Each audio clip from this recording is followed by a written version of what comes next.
నెల్లూరు చల్లా యానాదులు దుర్భర జీవితం గడుపుతున్నారని సర్వేపల్లి శాసనసభ్యుడు సోమిరెడ్డి చంద్రమోహన్ రెడ్డి ఆవేదన వ్యక్తం చేశారు. శాసనసభలో ఆయన మాట్లాడుతూ కేంద్ర ప్రభుత్వ ప్రత్యేక పథకాలని వారికి వర్తింపచేయాలి అని, పంచాయతీ జనాభా ప్రాతిపదికన కాకుండా హ్యాబిటేషన్ల ప్రకారం పథకాల అమలు జరగాలని, గిరిజనుల్లో అక్షరాస్యత పెరిగేందుకు తల్లికి వందనం దోహదం చేస్తుందని, దేవాలయాల్లో అందరితో సమానంగా గిరిజనులకు కూడా గౌరవం దక్కాలి అని అన్నారు. ఆ గౌరవం దక్కినప్పుడే మత మార్పులు వంటి సమస్యలకు పరిష్కారం లభిస్తుందని అన్నారు. క్లుప్తంగా చెప్పండి అధ్యక్ష. ధన్యవాదాలు అధ్యక్ష. నేనేమంటానంటే ఈ గిరిజనులు ఇప్పటికీ కూడా నిరక్షరాస్యుల్లో బహుశా దేశంలో రాష్ట్రంలో వాళ్ళే ఉన్నారు అధ్యక్ష. అమాయకుల్లో వాళ్ళే, మంచోళ్ళల్లో వాళ్ళే, మోసపోయేవాళ్ళు వాళ్ళే. నా కాన్స్టిట్యున్సీలో డైరెక్ట్గా చూశాను. ఏలుముద్రలు వేయించుకొని వాళ్ళ ఆస్తులు వేరే వాళ్ళు రాయించుకోవటం, వాళ్ళ మీద పోరాటాలు చేస్తున్నాం. సో ఫైనల్గా వచ్చేటప్పటికి అధ్యక్ష వాళ్ళు పరిస్థితి అయితే సీఎం గారు చెప్పినట్టు జనాభా పెరిగేదానికి మాత్రం వాళ్ళు ఉపయోగపడుతున్నారు అధ్యక్ష. నేను మొన్న ఒక విలేజ్ పోయినప్పుడు తల్లి తండ్రి చుట్టూ 4 పిల్లలు ఉన్నారు. ఎంతమంది పిల్లలు అంటే 9 అని చెప్పారు. వాటిల్లో మెజారిటీ నిరక్షరాస్యులు. ఈరోజు ఒక్కటి అడ్వాంటేజ్ ఏమొచ్చిందంటే మన కూటమి ప్రభుత్వం తల్లికి వందనంలో ఒక బిడ్డకు కాకుండా గత ప్రభుత్వంలో 5 మంది అయినా 6 మంది అయినా మన అవకాశం ఇచ్చే దాంట్లో గిరిజనులు స్కూల్కి పంపించే పరిస్థితి వచ్చింది. వాళ్ళల్లో అక్షరాస్యత పెరిగే అవకాశం మాత్రం మన వల్లే వచ్చిందని చెప్పేసి మీకు అందరికి తెలియజేస్తున్నాను అధ్యక్ష. నేనేమంటానంటే నా కాన్స్టిట్యున్సీ నేను ఎలక్షన్ అప్పుడు తిరిగినప్పుడు వాళ్ళు ఇచ్చిన కంప్లైంట్లు చూశాను అధ్యక్ష. నా నియోజకవర్గంలో 3,000 మందికి ఆధార్ కార్డులు స్పెషల్ డ్రైవ్ ప్రోగ్రామ్ పెట్టి ఒక కళ్యాణ మండపంలో వాళ్ళని పెటిషన్స్ డే పెట్టి కలెక్టర్ గారు ఆల్ డిస్ట్రిక్ట్ అఫీషియల్స్ ఐటీడీఏ పీఓలు అందరూ వస్తే ఇప్పటికి 3,000 మందికి ఆధార్ కార్డులు అధ్యక్ష. అంటే ఆధార్ కార్డు అనేది ఏంటంటే భారతదేశంలో భారతీయుడిగా ఒకడు ఉండాడు అనే గుర్తింపు ఉండాలంటే ఆధార్ కార్డు ఉండాలి. అవి కూడా లేని గిరిజనుల పరిస్థితి ఎంత దారుణంగా ఉందో ఒకసారి ఆలోచించుకుంటున్నాను అధ్యక్ష.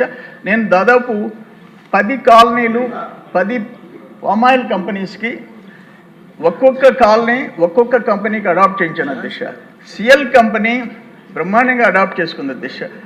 అదానీ కృష్ణపట్నం పోర్ట్ 2 మేజర్ పంచాయతీలు తీసుకుంది. దాంట్లో మెజారిటీ గిరిజన్స్ విషయంలో ప్రత్యేక శ్రద్ధ తీసుకుంది అధ్యక్ష. అందుకని నేనేమంటానంటే ఇప్పుడు ఫర్ ఎగ్జాంపుల్ ఇప్పుడు మా చెల్లెలు కూడా చెప్పింది, పీబీటీజీ ప్రత్యేకంగా వెనుకబడిన గిరిజన తెగలు. ఇప్పుడు మా ప్రాంతంలో చల్లయ్య అన్నది ఉన్నారు. అంతకంటే పేదరికం, అంతకంటే ఘోరమైన పరిస్థితులు, ఆర్థిక పరిస్థితులు, వాళ్ళ బతుకు తెరువు ఇంకెవరు లేరు అధ్యక్ష. అది మాకు వర్తించడం లేదు. ఇప్పుడు ఫర్ ఎగ్జాంపుల్ దీంట్లో పక్కా ఇళ్ళు, రహదారులు, నీటి సరఫరా, మొబైల్ మెడికల్ యూనిట్లు, హాస్టళ్ళు, అంగన్వాడీ కేంద్రాలు, మొబైల్ టవర్లు, సోలార్ సిస్టమ్, ఇవన్నిటికీ దాదాపు 11 పథకాలకి ఈ పీబీటీజీ పనికొస్తుంది, సెంట్రల్ గవర్నమెంట్ ఫండింగ్. మాకు వచ్చేటప్పటికి నెల్లూరు, తిరుపతి, చిత్తూరు, అన్నమయ్య, కడప జిల్లాల్లో ఈ పథకం వర్తించడం లేదు అధ్యక్ష. అందుకని దీని ఏదైనా స్పెషల్ పర్మిషన్ అన్న అంటే పూరెస్ట్ ఆఫ్ ద పూర్ గిరిజన్స్లో ఒక ప్రాంతంకే వచ్చి మా ప్రాంతంకి రావటం లేదని ఈ DAJUA అధ్యక్ష, ధర్తీ ఆబా జనజాతీయ గ్రామ్ ఉత్కర్ష్ అభియాన్ అధ్యక్ష. దీంట్లో కేవలం మా జిల్లాలో ఏంటంటే మోర్ దాన్ 50% ఆ పంచాయతీలో జనాభా ఉంటే ఇది వర్తిస్తుంది అధ్యక్ష.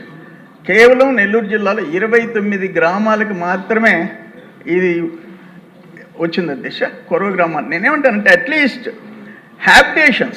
హ్యాబిటేషన్ వైజ్ ఎంత ఉందో తీసుకుంటే తప్ప మేజర్ పంచాయతీల్లో 1000 మంది గిరిజనులు ఉండి కూడా వాళ్ళకి ఈ ప్రోగ్రాం రాని పరిస్థితి వచ్చింది అధ్యక్ష. ఇంకొక మాట నేనేమంటానంటే దేవాలయాల్లో ఫైనల్గా నేను క్లోజ్ చేస్తున్నాను. పూజారులకి మనం జీతాలు ఇస్తున్నాం. ఎవరో వాళ్ళు పెద్ద పెద్ద ఎప్పుడో 100 ఎకరాలు ఇచ్చి దేవాలయాలు కట్టించినారు దాతలు.